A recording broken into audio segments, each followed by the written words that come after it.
ఇలా మరో బ్రేక్ ని చూస్తున్నాం. రాష్ట్ర అభివృద్ధి కోసం తమ ప్రభుత్వం సరికొత్త ప్రణాళికలు చేపడుతుందని మంత్రి ఉత్తమ్ కుమార్ రెడ్డి చెప్పారు.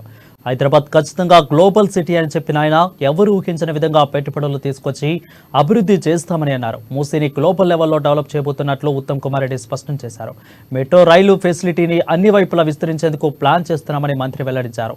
తెలంగాణను హైదరాబాద్ను అభివృద్ధిలో నెంబర్ 1గా తీర్చిదిద్దుతామని తెలిపారు. ఇక తాము తీసుకునే నిర్ణయాలు కన్స్ట్రక్షన్, రియల్ ఎస్టేట్ రంగాలను అభివృద్ధి చేసేలా ఉంటాయని అన్నారు. తమది కుటుంబ పాలన కాదని డెమోక్రటిక్ ప్రభుత్వం అని చెప్పారు. హైదరాబాద్ను వరల్డ్ బెస్ట్ సిటీగా తీర్చిదిద్దుతామని హామీ ఇస్తున్నామని అన్నారు. ఇక రాబోయే తరాలకు సస్టైనబుల్ ఎన్విరాన్మెంట్ ను అందించాల్సిన బాధ్యత తమపై ఉందని ఉత్తమ్ కుమార్ రెడ్డి వివరించారు.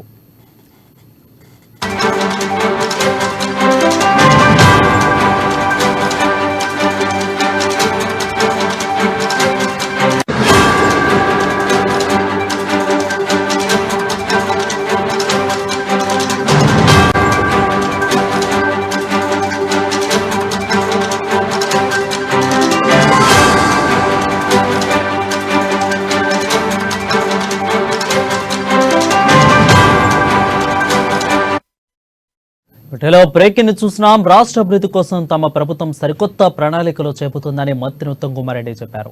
హైదరాబాద్ ఖచ్చితంగా గ్లోబల్ సిటీ అని చెప్పిన ఆయన ఎవరు ఊహించిన విధంగా పెట్టుబడులు తీసుకొచ్చి అభివృద్ధి చేస్తామని అన్నారు. మూసీని గ్లోబల్ లెవెల్లో డెవలప్ చేయబోతున్నట్లు ఉత్తమ్ కుమార్ రెడ్డి స్పష్టం చేశారు. ఇక మెట్రో రైల్ ఫెసిలిటీ అన్ని వైపులా విస్తరించేందుకు ప్లాన్ చేస్తున్నామని మంత్రి ఉత్తమ్ కుమార్ రెడ్డి వెల్లడించారు. తెలంగాణను హైదరాబాద్ను అభివృద్ధిలో నెంబర్ 1గా తీర్చిదిద్దుతామని తెలిపారు.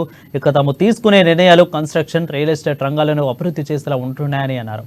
తమది కుటుంబ పాలన కాదని డెమోక్రటిక్ ప్రభుత్వం అని చెప్పారు.